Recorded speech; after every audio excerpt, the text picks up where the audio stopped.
Last week, something strange happened at the old Carter Hospital. Our team of ghost hunters got permission to investigate it, and what we found there still gives me nightmares. I've been a paranormal investigator for 8 years, but nothing prepared me for what we discovered in that place. Let me tell you why this place is special. Most people in town avoid talking about Carter Hospital. 10 years ago, it shut down suddenly one night. No one knows why. The strange part? All the patients vanished. The police found their beds empty, still perfectly made, as if no one had ever slept in them. The local newspaper covered the story for weeks, but no one ever found any answers. We spent a month preparing for this investigation. We interviewed former staff members, studied old blueprints, and gathered the best equipment we could find. Sarah, our team's researcher, found something interesting in the old records. In the 6 months before the hospital closed, patients reported seeing a strange doctor at night. She would visit them when no other staff was around, always wearing a pristine white coat, always smiling. When they asked the nurses about her the next morning, no one knew who they were talking about. Before we went inside, we did our homework. We talked to Mike, a security guard who quit his job last month. His hands were shaking as he told us, "I heard children laughing in the empty halls at night, but this place hasn't had a children's ward in 20 years. When we checked the old hospital maps, something didn't make sense. The building should have 4 floors, but from outside, we could clearly see 5. Even stranger, sometimes that 5th floor seemed to disappear depending on where you stood. The weather was strange the night we went in. The sky was clear everywhere else in town, but dark clouds hung over the hospital. The air felt heavy, like right before a storm. Our equipment started acting up before we even reached the front door. The EMF meters were going crazy, showing readings that should be impossible. The hospital entrance was exactly what you'd expect. Broken windows, dusty floors, and old papers everywhere. But something felt wrong from the start. The air was too cold for a summer night. Our flashlight beams seemed weaker than usual. And the silence. It wasn't the normal quiet of an empty building. It felt like the whole place was holding its breath, waiting for something. Tom, our team's tech expert, set up our base camp in the old reception area. We had cameras, motion sensors, and sound equipment, everything we needed to document anything unusual. Within minutes, the batteries in our backup cameras started draining. Brand new batteries, just opened that night, were dying one by one.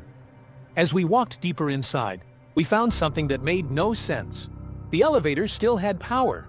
We watched it move between floors on its own, even though no one had maintained it for 10 years. The strange part? The display showed it going to floor 5, a floor that shouldn't exist. We could hear the machinery groaning, like something was forcing it to move against its will. We decided to check each floor carefully. On the first floor, we found old patient files scattered everywhere. One name kept showing up: Dr. Emily Wilson. She had signed hundreds of documents. But when we researched hospital records later, we discovered something chilling. No doctor Emily Wilson ever worked here. It's like she never existed. The dates on her signatures were all from the last week before the hospital closed. In the old cafeteria, we found tables set up like someone was about to serve dinner. The plates were covered in 10 years of dust, but the chairs were pulled out like people had just gotten up and left. In the kitchen, we found something that made our blood run cold. A coffee pot, still warm to the touch, with fresh coffee inside. The second floor was where things started getting really weird. We tried to film everything, but our cameras kept dying. Brand new batteries drained in minutes. The temperature dropped so low, we could see our breath. Then we heard it. Soft whispers coming from empty rooms. When we checked, we found children's drawings on the walls. Fresh drawings. The paint was still wet. They showed a tall woman in a white coat, standing next to hospital beds. In every picture, she was smiling, but something about her smile wasn't right. In the old nurses' station, our EMF meter suddenly spiked. The reading was off the charts. Sarah screamed. Something had grabbed her arm. When we checked, we found 5 finger-shaped bruises forming on her skin. They were ice cold to the touch. The third floor changed everything we thought we knew about this place. We found an old diary hidden under a desk. The last entry was from the night before the hospital closed. It said, "They're in the walls now. I can hear them calling. The fifth floor appeared last night. It's impossible, but I saw it. The screams coming from up there. God help us all. Dr. Wilson says we're all part of something bigger. She says we'll understand soon. But her smile isn't human anymore. Just as we finished reading, every light in the building went out at once. When they came back on seconds later, all the doors in the hallway had opened by themselves. Standing there, looking into those dark doorways, we felt like the hospital was inviting us deeper inside. The temperature dropped even further, and our equipment started making sounds we'd never heard before. The fourth floor was worse. The walls seemed to pulse, like something was moving inside them. We found more patient files, but these were different. They had tomorrow's date on them, with our names listed as patients. Each file had Dr. Wilson's signature at the bottom, the ink still wet. That's when we found the stairs to the fifth floor. They appeared out of nowhere, in a wall that had been solid just moments before. This floor was different. The walls were covered in something that looked like black mold, but it moved and pulsed like it was alive. The air felt thick and heavy, making it hard to breathe. And the sounds, hundreds of voices whispering at once, too quiet to understand, but too loud to ignore. The hallway seemed to go on forever. Every few steps, we passed empty hospital rooms. But they weren't really empty. In each one, the sheets on the beds moved slightly, like someone was breathing under them. When we looked closer, the shapes under the sheets disappeared. In the middle of the fifth floor, we found Dr. Wilson's office. Everything else in the hospital was old and broken, but her office looked brand new. A single file sat on her clean desk. When we opened it, we saw today's date written inside. There were 5 patient files, one for each member of our team. Each file had detailed medical histories we'd never shared with anyone. Things from our childhood, our worst fears, our deepest secrets. Before we could read more, the light started flickering again. Through the static of our last working camera, we heard a clear voice. "My new patients are here." The voice came from everywhere and nowhere at once. In the doorway stood a woman in a white coat, but something was wrong with her face.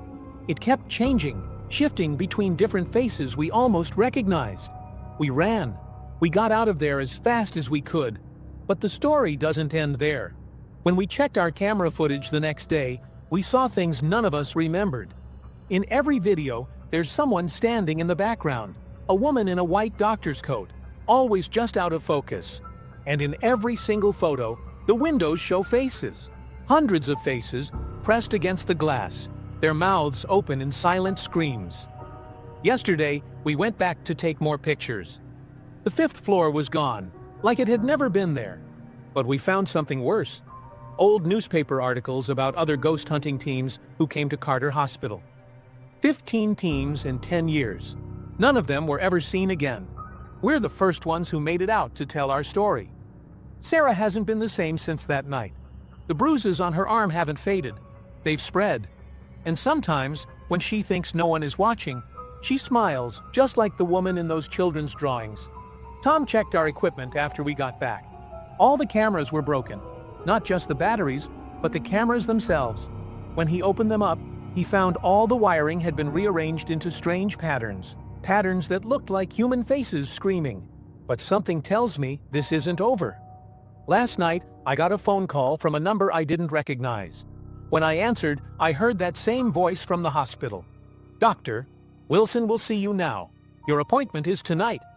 This morning I found a hospital bracelet on my wrist. I don't remember putting it on. It has tomorrow's date and Dr. Wilson's signature. I'm writing this down because people need to know the truth about Carter Hospital. If you're reading this and I've disappeared, don't come looking for me. Some doors are better left closed. Some mysteries should stay unsolved. And whatever lives in Carter Hospital, it's still waiting for new patients. Update: I got another call this morning. It was Dr.